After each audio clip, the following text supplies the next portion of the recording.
পর্যায়ে ছিলেন। এখন যারারে ফুল দিয়ে বরণ করে লর তারা ব্যাকুনি প্রবাসী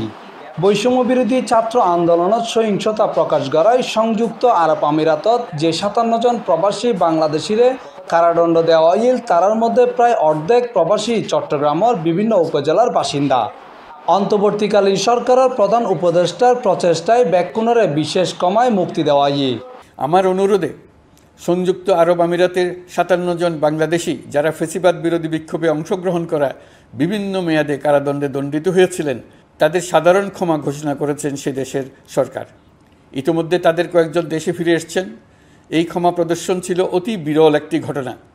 এই জন্য আমি সংযুক্ত আরব আমিরাতের রাষ্ট্রপতি শেখ মোহাম্মদ বিন জায়েদ আল নাহিয়ানকে ধন্যবাদ ও কৃতজ্ঞতা জানিয়েছি আপনাদের সবার পক্ষ থেকে। তারার মধ্যে 24 জনের 12 সেপ্টেম্বর সকালে বিদেশ ফেরত প্রবাসী লয়েরে হাজগড়া সরকারি সংস্থা প্রবাসী ওয়েলফেয়ার সেন্টার চট্টগ্রামের পক্ষতুন তারার সংবর্ধনা দেওয়াই।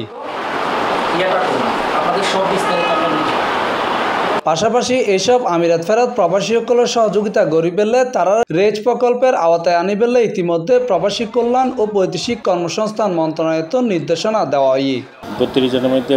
24 জন চিটাগাংয়ের। এই 24 জনকে আজকে মনে করি আমাদের রেস প্রজেক্টের আওতায় চিটাগাং ওয়েলফেয়ার সেন্টার চিটাগাং তাদেরকে ডাকা হয়েছে। রেস প্রজেক্ট হচ্ছে রিইন্টিগ্রেশন অফ রিটার্নিং মাইগ্রেন্ট অন্তর্ভুক্ত করার জন্য তাদেরকে আজকে ডাকা হয়েছে। তাদের পরবর্তী ব্যবস্থা এবং করণীয় সম্পর্কে আমরা মন্ত্রণালয় সেটা আর খালি মন্ত্রণালয় একটা নির্দেশনা দিই যারা এই বিভিন্ন কারণে প্রোটেস্টের কারণে গ্রেফতার হয়ে ইউএইর মধ্যে তারা যারা এয়ারপোর্ট চট্টগ্রাম এয়ারপোর্ট দিয়ে আসে যে 24 জনের তালিকা আরা পায় তারা ডাহাই তারা যথাযথ সম্মানের সহিত আরা রিসিভ করছি এবং তাদের প্রত্যেকের ইন্ডিভিজুয়ালি আরা কাউন্সিলিং করছি এবং তাদের অভিব্যক্তি অনেকে ব্যবসায়ী আছে অনেকে অনেক কাজে অভিজ্ঞ আছে যার যে রকম কর্মদক্ষতা আছে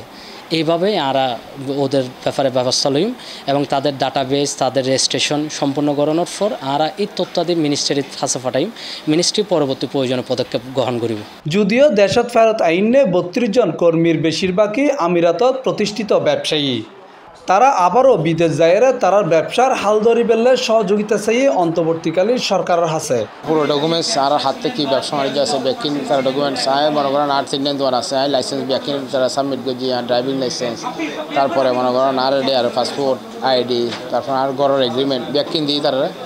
তারা চায়ের আবার ইনভেস্টিগেশন করিব আর কি। তো 3 লাইসেন্স আছে এরপর হাতে ফ্ল্যাট বিজনেস আছে এর পাশাপাশি হাতে আরও কিছু বিজনেস আছে। তো অলরেডি আর একখান 1,65,000 দেড়হামত দোয়ান অলরেডি যার গই এখন আয় যদি জানতে পারি যে এই তারারও ফ্যামিলি আছে একজনের মিশনের মনে হয় 5-7 জন আর 10 জন করে আছে এই তারা তো তারা লেগে সমস্যা হইব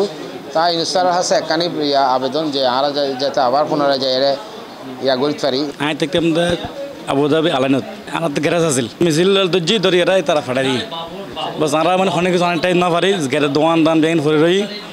মানে এর দূর আর বহুত ক্ষেত্রে টিয়া পয়সা পাইম এগুলো অনেক না পারে আর চাই মানে কি আবার আর ফেরত জন বস আর সাজাইলে 25 বছর আর নিজের ব্যবসা আছিল আতে 2 গ্যারেজ একান লন্ডারি আর এখন তো ব্যাগিং ফেলাইছিল এম বুঝছি হতি মানে আর পুরো হতি আর দোয়ানোর স্টাবল এখন